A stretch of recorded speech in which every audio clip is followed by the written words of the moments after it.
할렐루야. 2월의 마지막 날 하나님 앞에서 예배하는 성도 여러분, 짧았던 한 달을 마무리하며 모든 것이 하나님의 은혜였음을 고백함으로 예배할 수 있었으면 좋겠습니다. 또한 따뜻한 봄날이 점점 찾아오듯이 하나님, 답답한 우리들의 일상 가운데 새 일을 행하여 주옵소서. 기대하고 소망하는 마음으로 드리는 사순절 두 번째 주일이 될 수 있기를 소원합니다. 이제 모두 자리에서 일어나셔서 찬송가 36장 주 예수 이름 높이어 함께 찬송하도록 하겠습니다.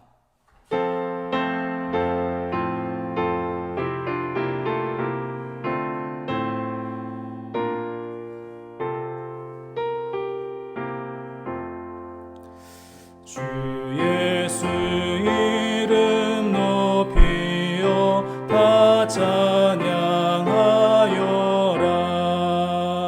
금멸류관을 들여서 만유의 주 찬양. 금멸류관을 들여서 만유의 주 찬양. 주 예수 당한 고난을 못 잊을 죄인아, 내 귀한 보배 바쳐서 만유의 주 찬양. 내 귀한 보배 바쳐서 만유의 주 찬양. 이 지구 위에 거하는 온 세상 사람들, 그 크신 위엄 높여서 만유의 주 찬양. 크신 위엄 높여서 만유의 주 찬양. 주 믿는 성도 다 함께 주 앞에 엎드려 무궁한 노래 불러서 만유의 주 찬양. 무궁한 노래 불러서 만유의 주 찬양.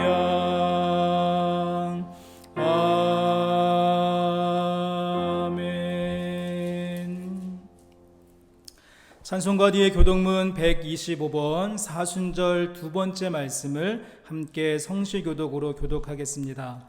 교독문 125번 사순절 두 번째 말씀을 교독합니다.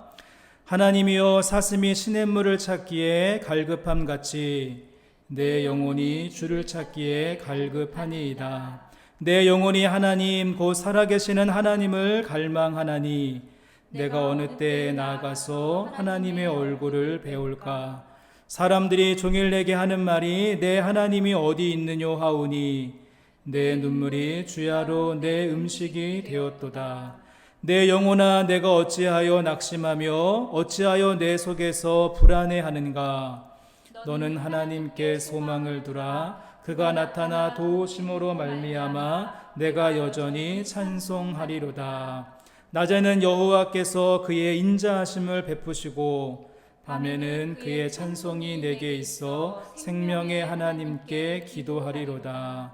내 반석이신 하나님께 말하기를 어찌하여 나를 잊으셨나이까.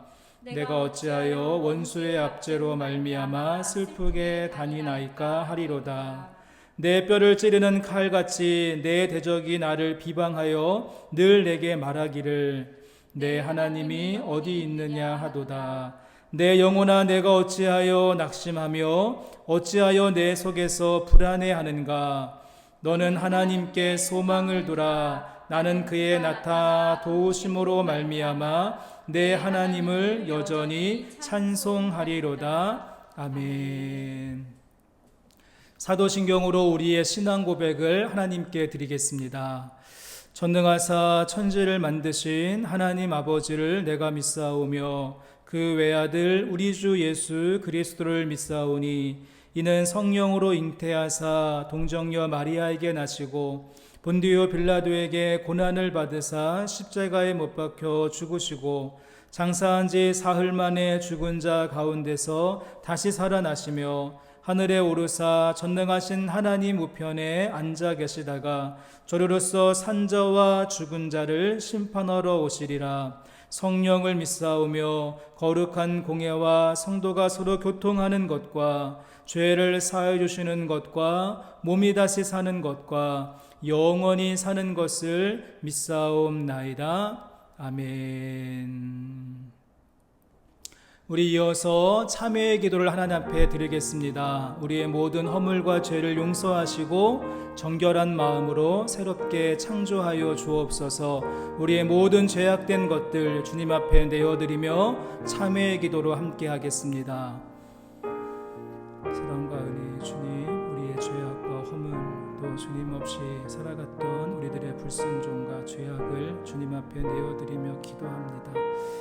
우리들의 모든 허물과 또 죄가를 용서하여 주시고 사하여 주옵소서. 그리스도의 보혈과 권능의 능력으로 우리를 깨끗하게 해주시고 새로운 출발선에 세워주시고 또 새롭게 시작할 수 있는 은혜를 우리 가운데 부어주셔서 우리들의 마음이 새로워지게 하시고 삶이 달라지게 하시고 주님 앞에 온전하게 드려지는 삶의 모습 될 수 있도록 주님 온전하게 빚어 주옵소서. 우리들의 허물과 죄를 용서하시고 우리의 부족한 모습 있는 그대로 받아 주옵소서. 주보와 화면에 있는 공동의 기도로 함께 기도하겠습니다. 자비하신 하나님, 사순절 순례길을 걸으며 주님의 발자취를 따르게 하시니 감사합니다. 거룩한 예배를 통해 주님의 속도에 우리의 삶을 조율하는 시간이 되길 원합니다. 주님보다 앞서갔던 교만을 용서하시고 주님 뒤에 머물렀던 게으름도 용서하옵소서. 멈춰야 할 때와 떠나야 할 때를 아는 지혜를 주시고 그 지혜를 구하는 겸손도 허락하여 주옵소서. 연일 계속되는 어려움 속에서도 주의 긍휼을 구하며 각자의 자리에서 최선을 다하는 모습이 있게 하옵소서. 작은 바이러스 하나를 통해 어려움이 시작되었듯이 우리의 작은 행동 하나를 통해 해결의 길이 시작됨을 잊지 않게 하옵소서. 사망이 지배하는 이 땅에서 절망하지 않는 소망을 부어주시고 소망의 이유를 묻는 이들을 향하여 바르고 힘센 대답을 준비하되 온유와 두려움으로 하게 하옵소서. 평화의 주인 되시는 예수님의 이름으로 기도합니다. 아멘. 우리 모두 자리에 앉으셔서 찬양팀과 함께 찬양하며 주님의 이름을 높이겠습니다. 왕 되신 주님께 우리 감사와 찬양을 드리며 나아갑시다.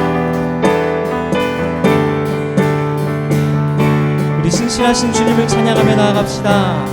왕 되신 주께 감사하세. 그 사랑 영원하리라. 모든 것 위에 뛰어나신 주, 그 사랑 영원하리라. 찬양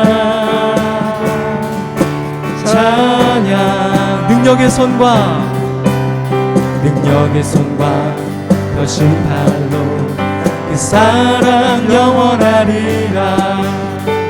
거듭난 영혼들을 위하여 그 사랑 영원하리라.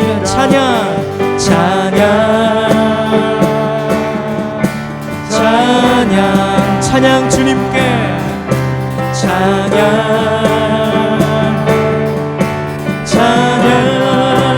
영원히 신실하신 능력의 하나님,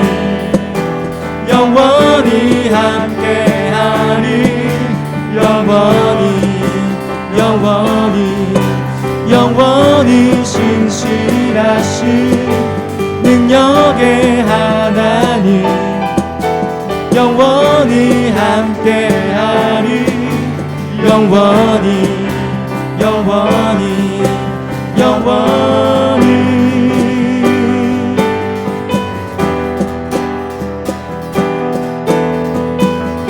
우리를 사랑하시는 주님의 사랑을 의지하며 우리 함께 찬양합시다. 해 뜨는 데서 지는 데까지 해 뜨는 데서 지는 데까지 그 사랑 영원하리라 주대로 우리 걸어가 그 사랑 영원하리라 찬양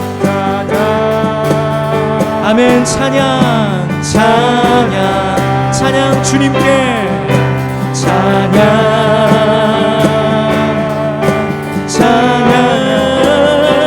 영원히 영원히 신실하신 능력의 하나님 영원히 함께하리 영원히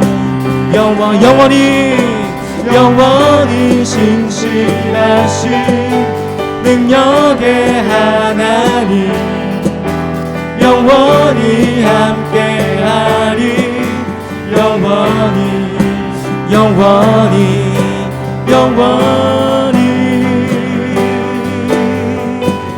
아멘. 영원히 신실하신 하나님 우리를 사랑하시는 그 하나님께 우리의 감사와 찬양의 큰 박수로 영광 올려드리겠습니다.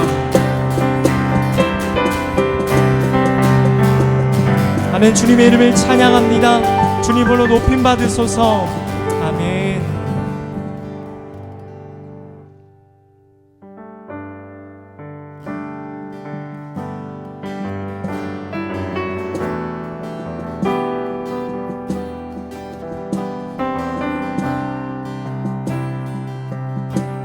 이렇게 아름답고 놀라우신 주님을 찬양하며 나아갑시다.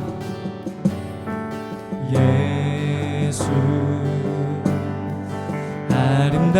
아름다우신 위대하신 주 부활의 주 어린 양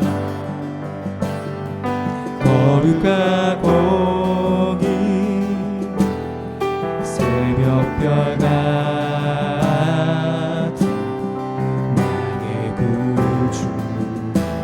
모든 하늘 찬양 모든 하늘 찬양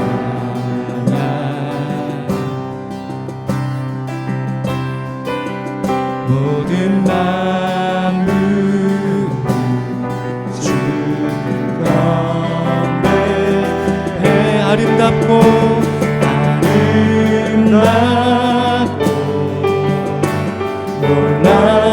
놀라우신 모든 이름보다 높은 이름 아름답고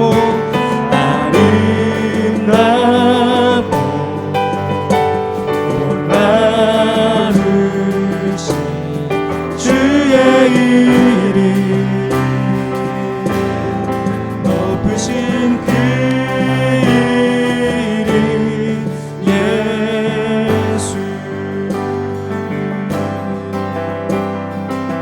아름다우신 주님을 찬양합시다.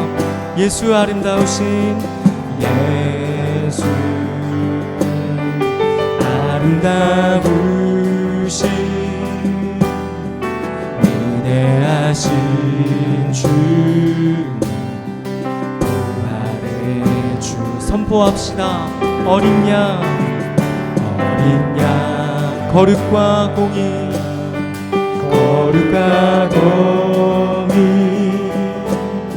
새벽별 같은 나의 구주 모든 하늘 지나 아멘 모든 만물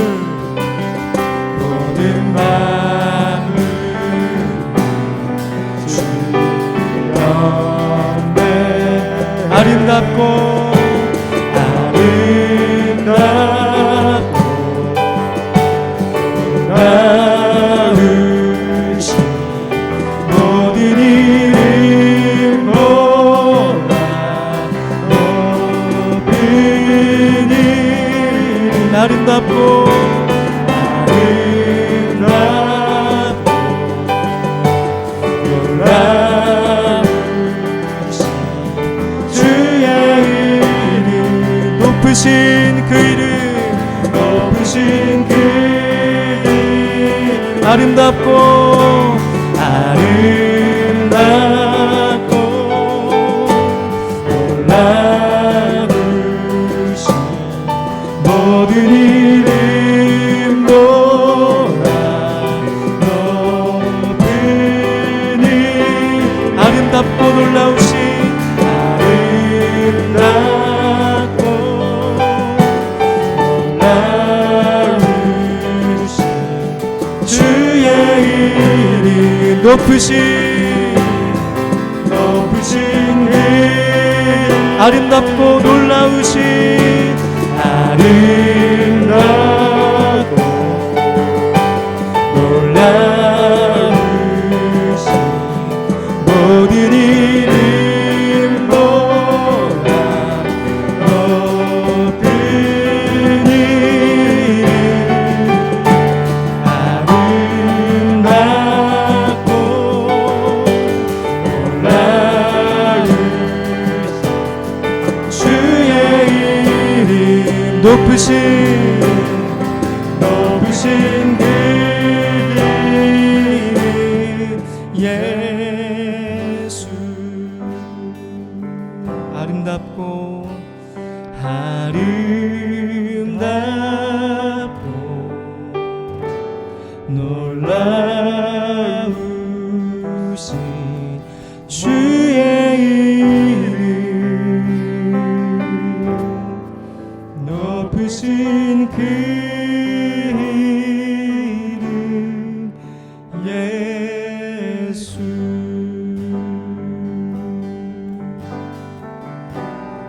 나는 찬양하리라 주님 그 이름 찬양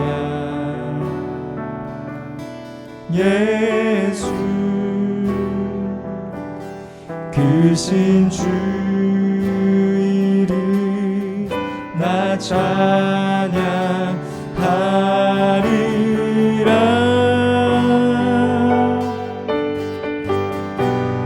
나는 찬양하리라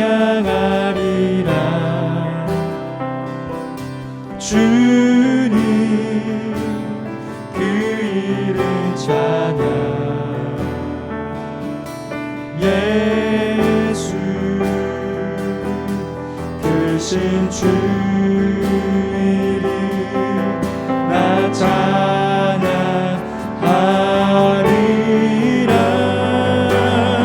나는 찬양하리라 나는 찬양하리라 주님 그 이름 찬양 예수 예수 크신 주 이름 나 찬양하리라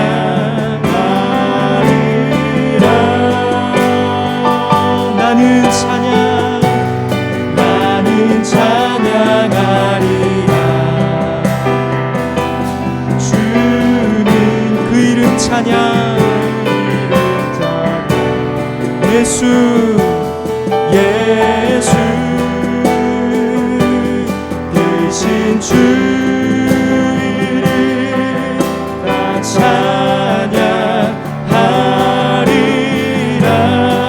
나는 영광 돌리리 나는 영광 돌리리 주님 영광의 예수 크신 주 이름 주 이름 나 찬양하리라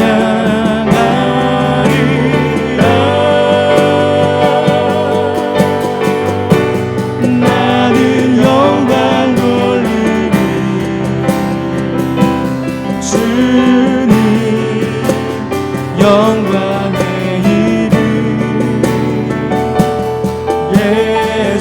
크신 주님 이름 주님 나 찬양하리라 시간 함께 기도하며 나아갑시다. 살아계신 하나님, 오직 예수의 이름에 능력이 있음을 선포합니다. 크신 주님 이름, 그 이름을 영광 돌리며 그 이름을 의지하며 나아가오니 하나님, 우리의 상황보다 우리의 문제보다 크신 주님 이름, 그 이름을 의지하며 나아갑니다. 하나님, 오늘 그 이름을 의지하는 마음으로 주 앞으로 나아가오니 하나님, 우리의 기도를 들어주시고 이 예배 가운데 충만하게 임하여달라고 함께 기도하며 나아가겠습니다. 기도하겠습니다. 살아계신 하나님, 오늘 우리에게 말씀하여 주시고 하나님의 그 크신 이름과 영광을 우리에게 허락하여 주시옵소서. 하나님, 모든 문제보다 모든 상황보다 크신 주님 이름, 주님 그 크신 주님을 바라보게 하여 주시고 오늘 우리에게 말씀하시는 주님의 음성 듣게 하여 주시옵소서. 하나님, 크신 주님을 바라볼 수 있는 그 눈을 허락하여 주시고 크신 주님의 음성 들을 수 있는 그 믿음의 귀를 우리 가운데 허락하여 주시옵소서. 우리에게 말씀하여 주시옵소서.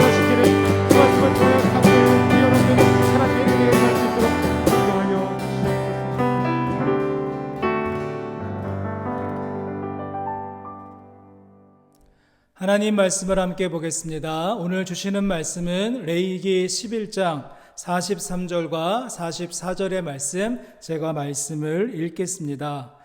너희는 기는 바 기어다니는 것 때문에 자기를 가증하게 되게 하지 말며 또한 그것 때문에 스스로 더럽혀 부정하게 되게 하지 말라. 나는 여호와 너희의 하나님이라. 내가 거룩하니 너희도 몸을 구별하여 거룩하게 하고 땅에 기는 길짐승으로 말미암아 스스로 더럽히지 말라. 아멘. 저희는 지난주부터 사순절 기간을 보내며 내 위기를 내 위기로, 이러한 주제를 가지고 함께 말씀을 살펴보고 있습니다. 지금까지 레위기 하면 선입견이 딱딱하고 복잡하고 현실감이 떨어지는 말씀이다. 그래서 젓가락이 잘 가지 않는 반찬 취급을 받아왔습니다. 하지만 사도 바울은 고린도 교회에게 편지를 보내며 매일 우유처럼 부드러운 말씀만 먹지 말고 조금 단단하고 거친 식감을 가진 말씀도 섭취하여서 소화력을 키우라고 했기에 우리는 용기를 내어 딱딱한 레위기 말씀을 함께 살펴보고 있는데요. 여러분 어떻습니까? 찬밥 심세였던 레위기 말씀을 막상 열어보니 그 안에 내 위기를 내 위기로, 우리가 만난 위기와 어려움을 뚫고 나갈 하나님의 방법들이 이 말씀 안에 숨겨져 있다는 것입니다. 결코 복잡하고 난해한 먼 나라 이야기가 아니라 오늘이라고 하는 현실 속에 바로 적용하고 따를 수 있는 가치와 방법들이 담겨 있다는 사실이죠. 그래서 레위기 말씀을 시작하며 이 레위기 말씀은 매뉴얼 같은 말씀이라고, 또 그리스도인들의 인생 사용 설명서와 같다라고 말씀을 드렸는데요.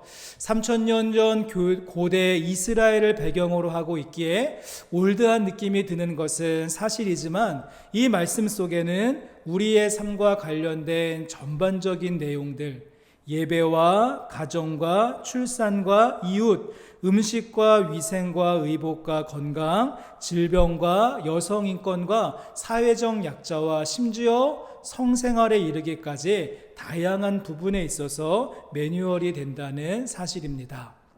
여러분이 운전하시는 자동차 조수석 앞에 있는 수납 공간을 열면 여러분의 차에 대해서 설명하는 매뉴얼이 들어있을 텐데요. 평소에는 이 매뉴얼을 살펴볼 일이 별로 없습니다. 하지만 그 차에 문제가 생기고 계기판에 불이 들어오고 위급한 상황이 벌어지게 되면 우리는 제일 먼저 이 매뉴얼을 찾아서 정독하며 무엇이 문제점인지, 해결 방법이 무엇인지 찾아내야 한다는 것이죠. 여러분 마찬가지입니다. 우리는 현재 매뉴얼을 펼쳐보고 매뉴얼을 살펴보아야 되는 위기 가운데 서 있습니다. 만 1년을 꽉 채우고도 끝나지 않은 팬데믹의 위기가 어떻습니까? 여전히 그 위력이 꺾이지 않은 상태입니다. 그런가 하면 그로 인해서 파생된 경제적인 위기인 코로나노믹스, 심리적 위기인 코로나 블루, 사회적 위기인 코로나 락다운, 개인적 위기인 코로나 쇼크 등등 우리 모두는 심각한 위기 가운데 직면해 있습니다. 그러기에 내 위기를 레 위기로, 위급할 때 매뉴얼을 살펴보듯이 레위기 말씀을 펴고 그 안에서 이 위기를 타개하며 나갈 하나님의 방법들을 배우고 습득하는 말씀의 시간이 되었으면 좋겠습니다. 여러분, 그렇다면 레위기 말씀이 제시하고 있는 우리의 위기를 뚫고 나갈 두 번째 방법은 무엇일까요?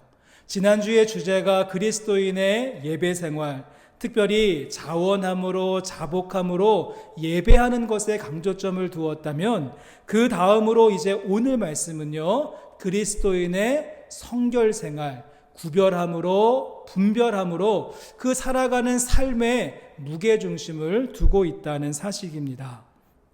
레위기 말씀은 위기를 만난 사람들을 향하여서 위기 가운데 있습니까? 그렇다면 성결을 한번 점검해 보십시오. 하나님 앞에서, 사람들 앞에서 분별력을 가지고 거룩하고 깨끗한 것을 구별하며 살고 있는지 돌아보십시오. 두 번째 위기를 뚫고 나갈 방법으로서 구별함으로, 분별함으로 이러한 열쇠를 제시해주고 있다는 것입니다. 자, 이제 본문의 말씀의 내용을 살펴보기 전에 먼저 레위기 말씀의 전반부에 해당되어지는 레위기 1장 말씀부터 16장까지의 말씀을 우리는 전반부의 말씀으로 구분할 수 있는데요. 이 전반부의 말씀의 구조를 보시면 두 번째 열쇠는 더욱더 명확해집니다. 먼저 레위기 1장 말씀부터 7장까지의 말씀은 지난주에 살펴보셨던 예배와 제사에 대한 부분이었습니다. 자원함으로 자복함으로 드려야 됐던 번제, 소제, 화목제, 속제제, 속건제에 대한 규례가 나왔고요. 그런 다음에 8장 말씀부터 10장까지의 말씀은 이제 제사에 대한 규례가 선포되었으니 그 다음으로 무엇이 필요합니까? 이 제사를 집례할 사람, 제사장이 필요하지 않겠습니까? 그래서 아론과 그의 아들들을 제사장으로 임명하고 그들의 사명이 무엇인가를 말해주는 말씀이 8장 말씀부터 10장까지의 말씀에 이어지게 됩니다. 이렇게 모두 10장의 말씀, 1장부터 10장까지의 말씀을 통하여서 제사 제도가 공포되고 그 일에 헌신할 집례자들이 임명됨으로써 예배에 대한 말씀은 일단락 나게 됩니다. 그런 다음에 이제 11장 말씀부터 15장까지의 말씀에는 주제가 바뀌게 되는데요. 이 부분을 묶어서 우리는 정결법 또는 정결규례라고 부르게 됩니다. 11장 말씀부터 시작해서 정한 것과 부정한 것을 구별하고 분별하며 구분하는 방법들을 쭉 소개하고 있는 구조라고 보시면 좋습니다. 하나님께 예배로 나가기 위해서는 무엇보다 깨끗하고 정한 삶을 유지하는 것이 가장 중요한데 그 정한 삶을 유지하는 기준이 무엇이고 어떻게 분별하고 구체적인 개념과 사례들은 무엇인가 조목조목 기록하고 있는 말씀이 11장 말씀부터 15장까지의 말씀이죠. 여러분, 그러기에 이번 주 중에 사순절 두 번째 주간을 보내시면서 이 정결법에 대한 말씀 11장 말씀부터 15장까지의 말씀을 하루에 한 장씩 읽으셨으면 좋겠고 여기에 더하여서 16장까지 그 16장에 있는 속죄일에 대한 본문까지 함께 읽어보시면 좋을 것 같습니다. 사순절 기간을 보내면서 개인적으로 경건과 절제와 나눔의 삶을 실천하시되 온라인으로 드려지는 노아의 아침 예배에도 함께 나오시고 또 매일 보내드리는 사순절 말씀 묵상 카드를 가지고 말씀 묵상도 하시면 좋겠고요. 여기에 더하여서 레위기 말씀을 통독하시되 이번 주 중에 11장 말씀부터 16장까지의 말씀을 읽으시면서 전반부의 말씀을 마무리할 수 있었으면 좋겠습니다. 여러분, 그런데 말입니다. 여러분이 큰 마음을 먹고 이번 주에 해당되어지는 본문 이제 11장 말씀부터 16장까지의 말씀을 읽기 위해 커피를 들고 책상에 앉으셔서 읽기 시작하시면 아마도 말씀을 읽으시면서 그 말씀을 읽으면 읽을수록 내가 이 말씀을 계속 읽어야 되나? 이런 생각이 드실 것입니다. 11장 말씀을 시작하면서부터 왜 그렇게 먹지 말라고 하신 것이 많은지, 내가 보기에는 별로 중요한 것 같지 않은데 하나님은 왜 이리도 진지하게 말씀하시는 것일까? 마치 동물 농장 같은 말씀을 보면서 도대체 무슨 근거와 기준을 가지고 이렇게 말하고 있는 것일까? 먹을 것과 먹지 못할 것, 이 말씀들이 나와는 무슨 상관이 있는가라고 하면서 별로 흥미를 느끼지 못하실 것이고 계속 읽어야 되나라고 하는 의문이 드실 것입니다. 그리고 결정적으로 우리들의 마음을 힘들게 하는 구절이 있는데요. 11장 7절의 말씀, 돼지는 굽이 갈라져 쪽발 이루되 새김질을 못함으로 너희에게 부정하니. 이 돼지고기를 먹지 말라라고 하는 구절이 삼겹살을 좋아하는 저로서는 이해가 되지 않습니다. 상추하고 깻잎 밑에 딱 깔고 잘 구운 칙칙 구운 삼겹살 2점 딱 올리고 쌈장, 마늘, 파채 함께 딱 싸서 우걱우걱 먹는 여러분 삼겹살 포기하실 수 있으시겠습니까? 아니, 하나님은 왜 이스라엘 백성들에게 소와 양과 염소는 괜찮다라고 하시면서 돼지나 낙타나 독수리 같은 것은 안 된다고 하신 것일까요? 여러분 궁금하지 않으십니까? 그래서 이 레위기 11장 말씀은요, 언제나 뜨거운 감자였고 논쟁의 이슈였습니다. 그러다 보니까 여러 가지 견해로 11장 말씀을 해석하기도 하고 많은 주장들이 있었는데요. 여러분, 제가 몇 가지의 주장을 한번 소개해 볼 테니 여러분 들어보시고 어떤 것이 더 타당성이 있는지 한번 생각해 보시겠습니까? 먼저는요, 이 레위기 11장 말씀을 위생과 건강의 측면으로 해석하려고 하는 시도가 있었습니다. 부정한 짐승들을 금지한 이유는 건강에 좋지 않기 때문이다. 콜레스테롤이 많거나 기생충에 숙주가 되거나 서식 환경이 불결하기 때문에 먹으면 건강을 해치게 된다라고 하는 의견이었죠. 주로 전통적인 유대교 랍비들이 이렇게 해석을 하고 또 제7일 안식교 같은 곳에서도 이러한 주장을 많이 합니다. 금지된 물고기들도 다 탁한 물에 살고 있는 물고기니까 먹으면 해롭다라고 말을 하는 것이죠.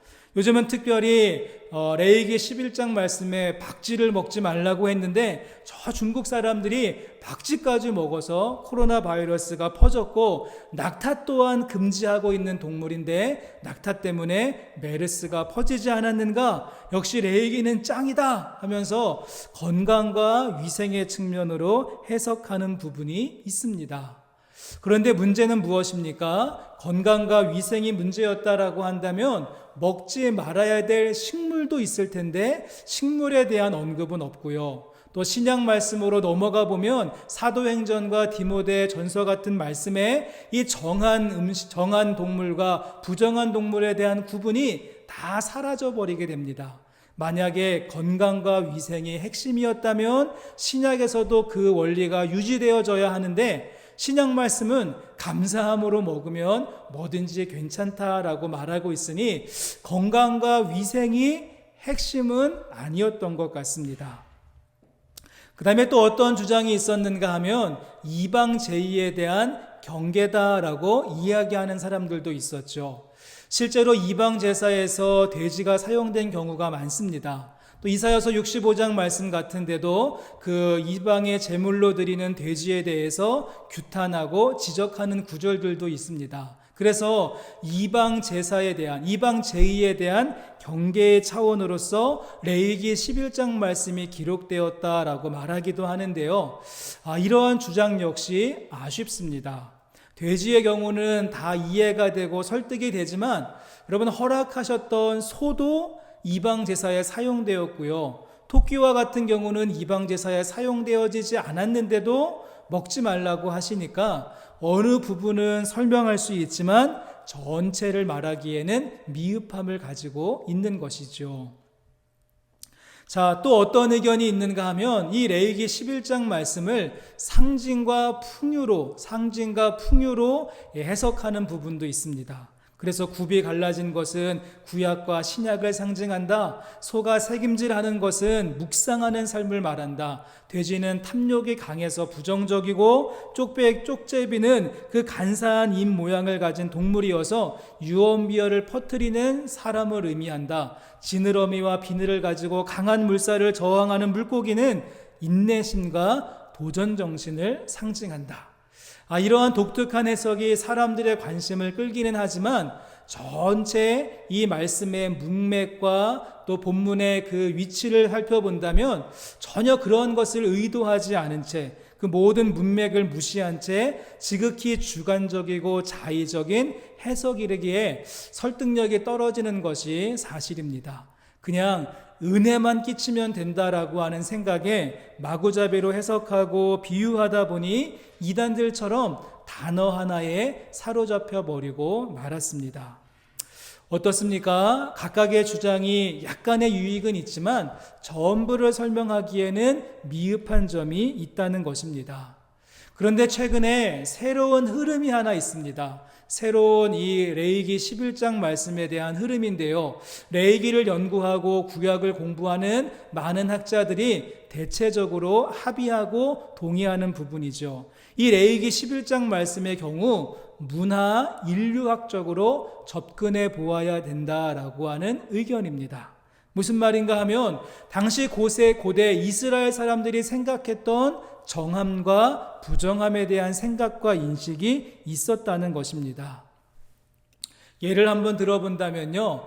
여러분 화장실이나 목욕탕에 가서 세숫비누를 보았는데 그 세숫비누 위에 머리카락이 묻어 있는 것입니다. 그러면은 어떠한 반응이 있겠습니까? 나도 모르게 아이고 더러워 하면서 인상을 찡그리고 깨끗하지 않다라고 생각하게 된다는 것이죠. 그런데 어떻습니까? 세숫비누 위에 있는 머리카락은요 엄청 깨끗한 상태입니다. 더러운 것은 머리를 감지 않아서 덕지덕지 까치집을 짓고 있는 이 머리가 더러운 것이지 세숫비누 위에 있는 머리카락은 아주 청결한 상태에 있습니다. 그런데 그 머리카락이 있어야 될 위치에 있지 않고 다른 곳에 있게 되어지자 더럽다라고 하는 인식을 갖게 된 것입니다. 그러기에 우리가 이야기하는 더럽다라고 하는 말 속에는 그 절대적인 의미보다는 관계적이고 어떠한 상태에 놓여 있는가에 따라서 더럽다라고 이야기하는 것은 아닐까요? 있어야 할 곳에 적절한 모습으로 있지 않는 상태를 더럽게 여기는 우리들의 경향이 3000년 전 고대 이스라엘 백성들 안에도 정함과 부정함에 대한 그런 나름대로의 나누는 체계가 그 안에 있었던 것입니다.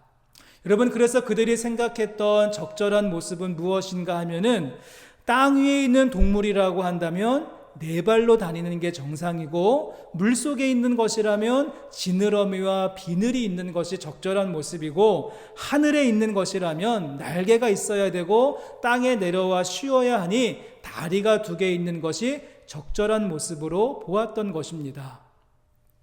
그런데 하늘을 나는데 다리가 4개이다? 적절하지 않으니까 부정하다. 물속에 있는데 지느러미와 비늘이 없다? 부정하다. 땅 위에 있는데 4발로 다니지 않고 배로 기어 다닌다? 부정. 언제는 땅에 있고 언제는 물에 있고 그 경계를 넘나드는 모습으로 생활한다? 부정하다. 이렇게 그 시대 사람들만이 가지고 있었던 문화 인류학적인 사고방식이 있었던 것이고요. 지금 하나님께서는 그들이 가지고 있었던 그런 관념과 사고방식을 사용하고 계시는 것입니다. 너희들이 그렇게 구별하고 나누고 정한 것과 부정한 것을 분별하듯이 너희들도 하나님의 백성으로서 구별된 삶을 살아가야 된다. 깨끗하고 구분된 삶을 살아가야 된다라고 말씀하고 싶으셨던 것입니다. 그래서 함께 읽은 본문 말씀을 다시 한번 보십시오. 너희는 기는 바 기어다니는 것 때문에 자기를 가증하게 되게 하지 말며 또한 그것 때문에 스스로 더럽혀 부정하게 되게 하지 말라. 나는 여호와 너희의 하나님이라. 내가 거룩하니 너희도 몸을 구별하여 거룩하게 하고 땅에 기는 길짐승으로 말미암아 스스로 더럽히지 말라. 하나님께서 무엇이라고 하십니까? 내가 거룩하니 너희도 거룩하라. 너희들에게 있어서 그 적절하게 있어야 될 모습을 보면서 기준을 삼아 먹을 것과 먹지 못할 것을 구별하듯이 너희 몸과 마음을 구별하며 살아가야 된다. 그러게 여러분, 레위기 11장 말씀의 핵심은 구별된 깨끗한 삶이 본질이라고 할 수 있습니다. 하나님의 백성이라고 한다면 구별된 삶을 살아가야 된다. 하나님은 지금 하나님의 백성들의 분별된 삶을 그 수천 년 전 살아갔던 고대 이스라엘 백성들에게 설명하기 위해서 정한 동물과 부정한 동물의 구분법을 사용하셨던 것입니다.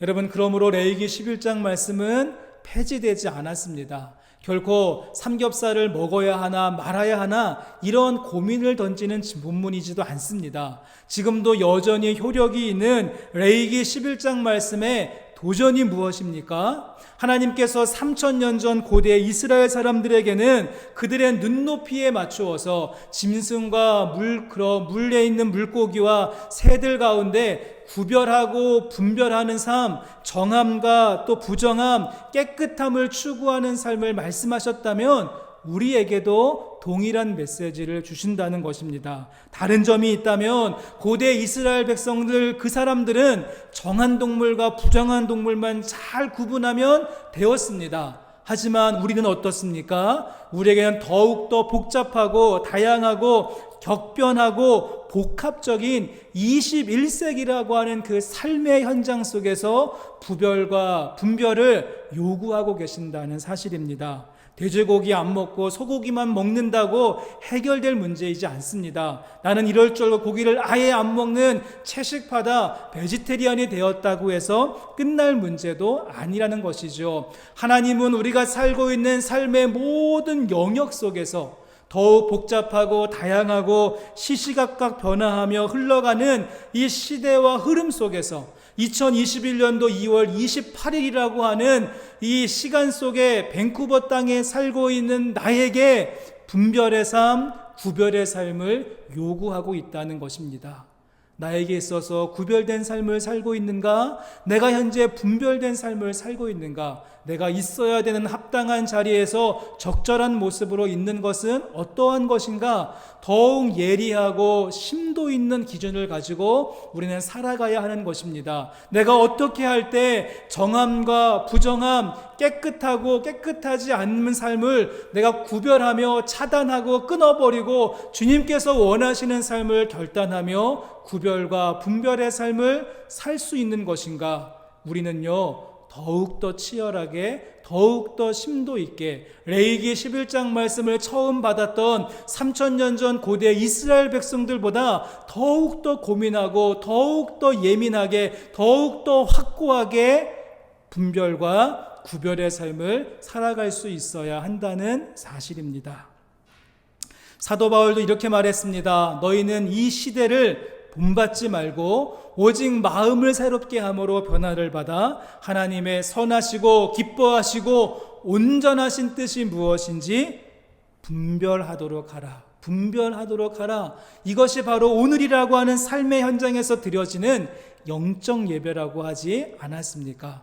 성도 여러분, 이 시간 함께 예배하는 우리 모두에게 하나님의 선하시고 기뻐하시고 온전하신 뜻을 분별할 수 있는 하나님의 지혜가 우리 가운데 부어지기를 소망합니다. 그리고 그 분별력을 가지고 그 하나님의 선한 지혜를 가지고 위기를 만난 삶의 현장 속에서 우리 모두 바른 길을 선택하고 옳은 길을 선택하고 깨끗하고 정한 길을 선택하여 믿음으로 걸어갈 수 있는 우리 모두가 되기를 주님의 이름으로 간절히 소망합니다. 자, 그런가 하면 우리는 이 레위기 11장 말씀을요, 조금 다른 각도에서 또 접근해 볼 수 있을 것 같은데요. 이번에는 레위기 10장 10절 말씀을 잠깐 참고하시면서 조금 다른 각도로 이 레위기 11장 말씀을 보겠습니다. 이 레위기 10장 10절 말씀은 레위기 말씀 전체의 주제라고도 할 수 있는데요. 그리하여야 너희가 거룩하고 속된 것을 분별하며 부정하고 정한 것을 분별하고, 이 10장 10절 말씀은 두 가지의 분별을 말합니다. 하나는 거룩하고 속된 것을 분별해야 된다. 또 한 가지는 부정하고 정한 것을 분별해야 된다. 여러분, 그런데 이 구절이 위치에 있는 말씀의 위치가 어디입니까?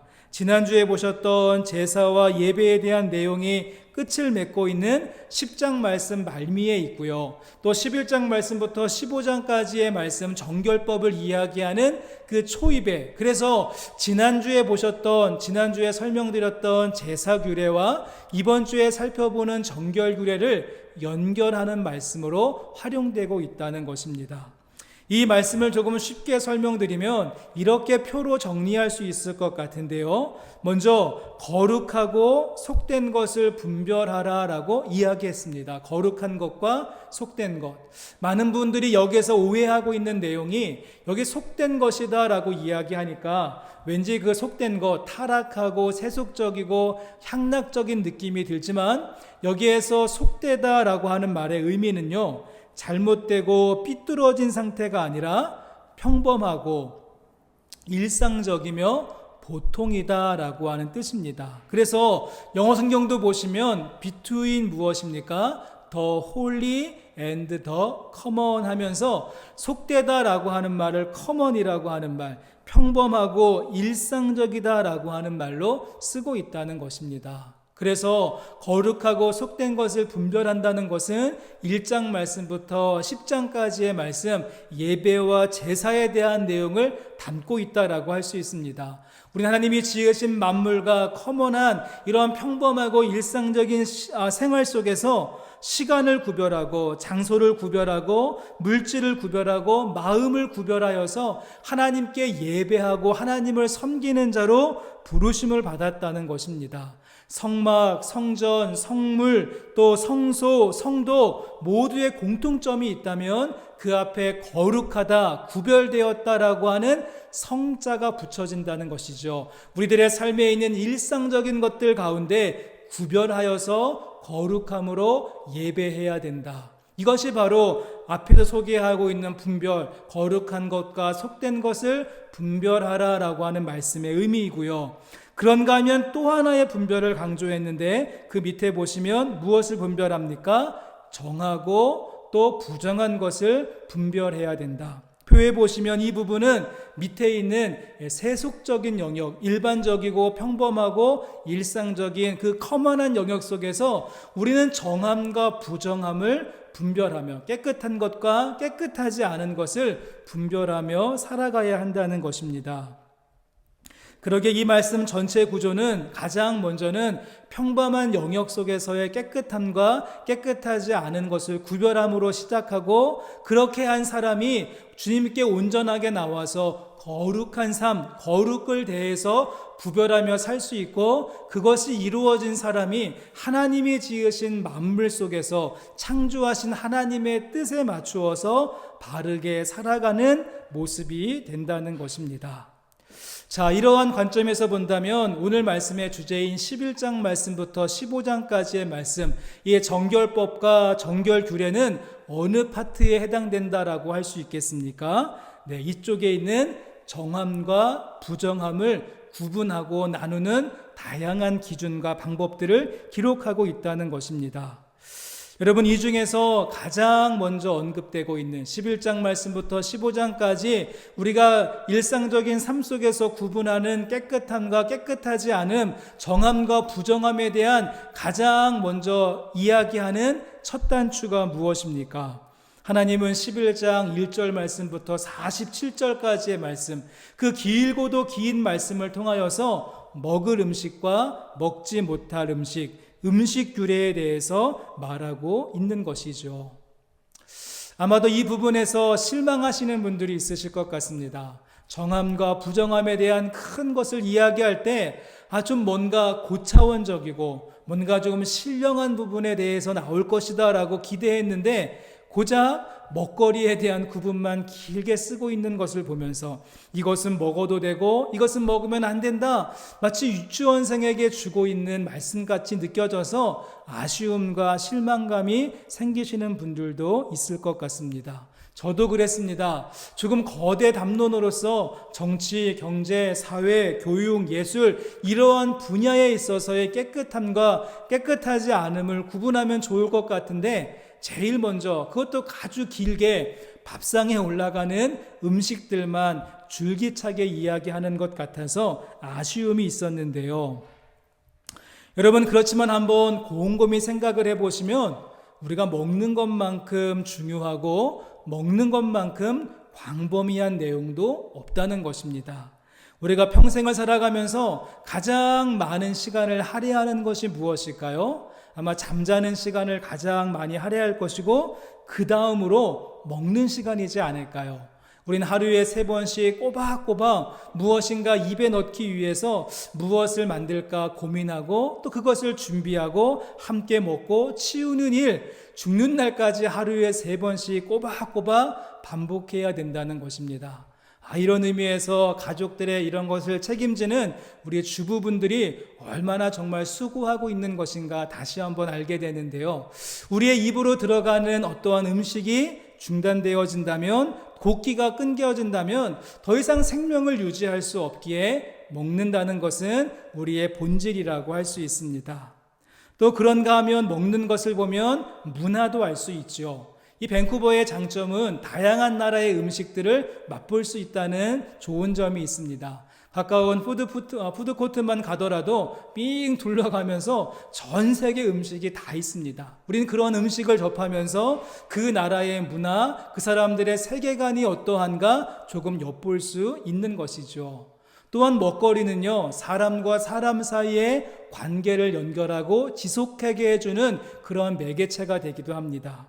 요즘 혼밥이 유행하기도 하지만 음식을 함께 나누어 먹을 때 그 안에 즐거움이 있고 우리는 물 한 잔이라도 나누어 먹어야지 당신과 내가 관계가 형성되었다라고 인정하는 모습이 있습니다. 갓 태어난 아기도 엄마의 젖을 먹으며 자신을 품었던 엄마와의 관계가 시작되고요. 심지어는 장례식장에서도 참여한 사람들과 함께 음식을 나누며 삶의 마지막을 성찰하게 되기도 합니다. 영어에서 동료라고 하는 말이 컴패니언이라고 하는 말인데 빵을 나누어 먹은 사이를 동료라고 하고요. 우리나라 말에도 한솥밥을 먹는다, 같이 둘러 앉아서 식사한다, 식구라고 하는 말이 나타나게 되기도 했습니다. 또한 이 먹는 것을 조금 철학적으로 한번 생각해 본다면 우리는 밥상에 올라오는 모든 것들을 볼 때 이 모든 음식들이 누군가의 희생이나 죽음과 관련되어 있다는 것을 알게 됩니다. 밥도 그렇고 반찬도 그렇고 어떠한 식물이나 동물의 희생과 죽음에서 시작된 것이고 우린 그것을 먹는 과정을 통해서 내 몸의 일부가 되어지는 것을 경험하게 됩니다. 우리는 매일 하루에 3번씩, 어떤 분은 2번씩, 저 같은 경우는 4번씩 다른 존재와 타자의 죽음이 나의 생명으로 만들어지고 내 몸의 일부로 동화되어지는 과정을 매일매일 경험하고 있는 것이죠. 어떻습니까? 먹는다는 것 매일 반복되는 일이라서 대수롭지 않게 생각했는데 이 먹는 것 안에는 생명과 죽음이 있고 관계가 있고 문화가 있고 세계관이 있고 인생의 희노애락이 모두 담겨져 있습니다. 결코 하찮은 것으로 취급하거나 간단하게 여겨질 일이 아니라는 사실이죠. 이런 의미에서 하나님도 지금 구별된 삶을 이야기하고 분별하는 삶을 강조하시되 가장 먼저 음식, 이 먹는 일을 자세하게 다루시면서 모든 사람들에게 공통점이라고 할 수 있고 가장 기초가 되고 광범위한 내용을 통해서 우리가 어디에서부터 구별된 삶, 분별의 삶을 살아가야 될 것인가 알려주시기 원하셨다는 사실입니다. 예수님도 어떠셨습니까? 첫 번째 기적을 가나의 혼인잔치에서 물을 포도주로 만드는 표적을 보여주셨고 5병이요 7병이요 이런 기적을 통해서 배고픈 무리를 먹이셨습니다. 기도에 대해서 가르치실 때도 우리를 위한 간구로 가장 먼저 일용할 양식을 주옵소서. 메시지 성경을 보았더니 든든한 새끼 양식을 구하라라고 표현하는데 공동체의 일을 위한 먹거리를 위해서 기도하라고 하셨습니다. 또한 주님은 틈만 나면 세리들과 죄인들과 그 약한 자들과 함께 식사 자리에 앉으시면서 구원이 이 집에 이르렀다라고 말씀하셨고, 마지막 만찬에서 예수님의 죽음을 떡과 포도주로 비유하셨습니다. 부활하신 다음에 엠마오로 가던 두 제자와 함께 동행하시면서 식사하시고 떡을 떼어 나누어 줄 때 그들의 눈이 밝아졌고요. 낙향에서 고기 잡고 있었던 베드로를 찾아가셔서 생선을 굽고 음식을 준비하시면서 와서 조반을 먹으라. 여러분, 예수님의 사역은 처음부터 끝까지 먹거리와 뗄래야 뗄 수가 없었다는 사실입니다. 성도 여러분, 그러므로 우리는 무엇인가 음식을 입에 넣고 그것을 씹을 때마다 우리는 생각해야 됩니다. 나는 지금 현재 구별된 삶을 살고 있는가? 나는 현재 분별력 있는 삶을 살고 있는가? 질문을 던지며 음식을 씹어야 한다는 것이죠. 음식을 먹는 것이 가장 기본이고 광범위한 활동이듯이 음식을 씹으며 지금 나는 시간을 분별했는가? 공간을 분별했는가? 관계를 분별했는가? 일상을 분별하며 살고 있는가? 점검하는 모습이 평생토록 반복되어지는 음식 먹는 일 속에 나타나야 한다는 것이죠. 저는 그래서 이러한 의미로 식사 기도가 참 중요하다고 생각합니다. 그냥 간단하게 형식적으로 기도하는 것이 아니라 우리가 음식 앞에서 잠깐 기도할 때마다 그 기도를 통하여서 감사하는 마음을 고백할 뿐만 아니라 하나님, 내가 구별되고 분별된 삶을 살고 있는지 매 식사마다 점검하게 하시고 다시 한번 다짐하기를 원합니다. 음식에 부끄럽지 않은 삶을 살게 하시고 나의 입에 들어가는 음식이 하나님의 일을 감당하는 에너지가 되게 하시고 구별되고 분별된 삶을 살아갈 수 있는 동력이 되게 하소서. 기도하는 모습이 우리 가운데 있어야 됩니다. 그리고 한 걸음 더 나아가서 우리가 함께 사순절 기간을 보내고 있는데요, 먹는 활동에 대해서, 먹는 일에 대하여서 사순절 기간 동안에 약간 그 범위를 줄이고 또 간소화하고 소박하게 먹는 모습, 그렇게 함으로 절제의 삶을 실천할 수 있는 우리가 되었으면 좋겠습니다. 예수님도 말씀하시기를 하나님 나라는 먹고 마시는 것에 있지 아니하고 성령 안에 있는 의와 평강과 희락이라고 하셨습니다. 우리의 삶에 먹고 마시는 활동이 거기에서 그치는 것이 아니라 의와 평강과 희락을 향해 나아가는 분별력, 구분력이 우리 가운데 있기를 주님의 이름으로 간절히 소망합니다. 이제 말씀을 마치겠습니다. 요즘 TV 프로를 보면 먹방, 쿡방, 그래서 먹는 것에 대해서 또 요리하는 것에 대해서 참 많은 컨텐츠가 있는 것을 보게 됩니다. 우린 그러한 프로를 보면서 와, 맛있겠다. 야, 저 친구 잘 먹네. 나도 한번 먹고 싶다. 나도 한번 만들어 봐야지. 이러면서 군침만 흘리고 있는 것이 아니라 이 넘쳐나고 있는 요리에 대한 프로, 먹는 일, 또 우리가 행하는 삼시세끼의 매일매일의 식사가 우리가 분별된 삶을 살고 있는지, 내가 구별하면서 깨끗하고 정결하고 거룩한 삶을 선택하며 살고 있는지 돌아볼 수 있는 그러한 시간들이 우리 가운데 있었으면 좋겠습니다. 그리고 그 구별력과 그 분별력을 가지고 위기를 만난 삶의 현장 속에서 바른 길을 선택하며 올바른 길을 또 선택하여 나아갈 수 있는 하나님의 백성들 되시기를 바랍니다. 악한 데는 미련하고 선한 데는 지혜로운 분별력과 구별력이 우리 가운데 있게 되기를 주님의 이름으로 간절히 축원합니다. 우리 함께 이 시간 말씀을 기억하시면서 기도하기를 원합니다. 하나님, 레위기 말씀을 통하여서 다시 한번 위기와 어려움을 뚫고 나가는 하나님의 지혜를 배웁니다. 이 혼탁하고 어려운 시대, 사방이 꽉 막혀있는 시대 가운데 이 모든 어려움을 뚫고 나가기 위해 내가 구별된 삶을 살고 있는지, 분별의 삶을 살고 있는지 다시 한번 돌아보게 하시고 하늘 지혜를 우리 가운데 부어주셔서 선한 데는 지혜롭고 악한 데는 미련하며 주님께서 원하시는 길을 선택하며 나가는 하나님 백성의 삶으로 인도하여 주옵소서. 이와 같은 기도 제목을 가지고 함께 이 시간 기도하기 원합니다. 하나님 감사합니다. 오늘도 레위기 말씀을 통하여서 위기를 만나고 어려움 가운데 있는 우리에게 주시는 하나님의 귀한 말씀 마음속에 담게 하신 것 감사합니다. 우리의 삶을 다시 한번 돌아볼 수 있는 지혜와 또 하나님의 그러한 성찰의 능력이 우리들 가운데 있기를 원합니다. 우리의 삶을 다시 한번 돌아보며 구별과 분별의 삶을 살고 있는지, 그 고대 이스라엘 백성들 정한 음식과 부정한 음식을 철저하게 구분해 살았던 것처럼 우리들의 삶의 현장 속에서도 내가 어떠한 자리에 올바른 모습으로 있어야 하는가, 주님이 원하시는 위치와 자리는 어디인가, 내 삶 속에서 깨끗함과 부정함은 무엇인가 돌아볼 수 있도록 인도해 주시고, 그 많은 선택지 앞에서 주님께서 원하시는 길을 선택하며 나아갈 수 있는 지혜로운 모습 우리 가운데 허락하여 주옵소서. 하나님 아버지, 오늘도 말씀을 통하여서 우리들의 마음을 깨워주신 것 감사합니다. 레위기 두 번째 말씀을 통하여 어려움과 문제와 위기 가운데 있는 우리에게 그 나아갈 길을 제시하시는 주님의 말씀 듣게 하신 것 감사합니다. 분별력과 또 구별력을 가지고 혼탁하고 어려운 시대 가운데, 모든 것이 막혀있고 열리지 않는 시대 가운데 바른 것을 선택하며 믿음으로 나아갈 수 있는 우리 한 사람 한 사람 될 수 있기를 원합니다.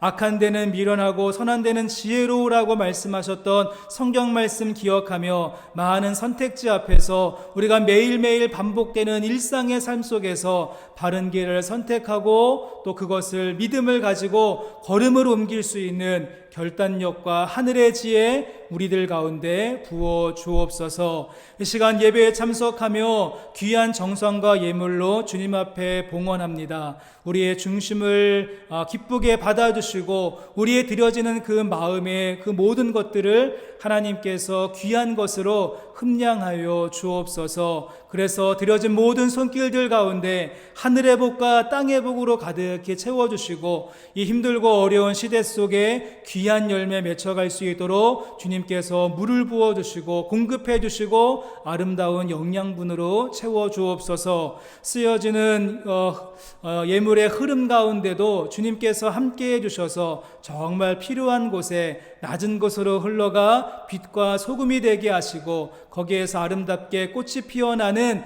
귀한 연보와 하나님의 그런 예물들 될 수 있도록 쓰여짐 가운데도 역사하여 주옵소서. 모든 영광 주님께 올려드리며 거룩하신 예수님의 이름으로 감사하며 기도합니다. 아멘. 우리 주신 말씀 기억하며 함께 찬양하겠습니다. 주 보여 날 정결케 하고, 주 보여 날 자유케 하니, 주 앞에 나 예배하는 이 시간, 나의 모든 것을 주께 드리네. 주의 손 날 위에 지키셨고, 주의 발 날 위에 맡기셨으니, 이제는 내가 사는 것이 아니요 오직 주를 위해 사는 것이라.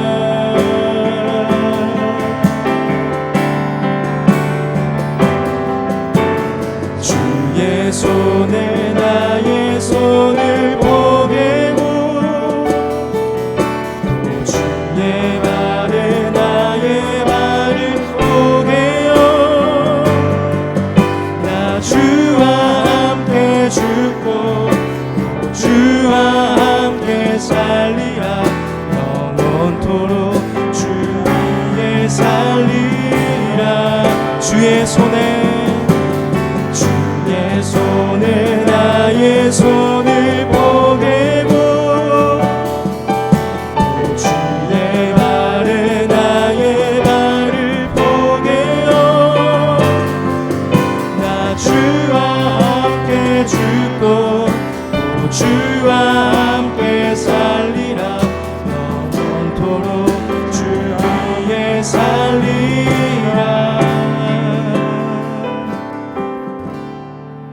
주 위에 살리라.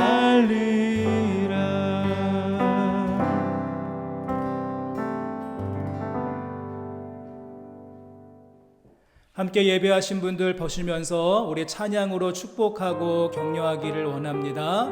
평화, 하나님의 평강이 우리 성도님들의 삶 속에 가득할 수 있기를 소망합니다.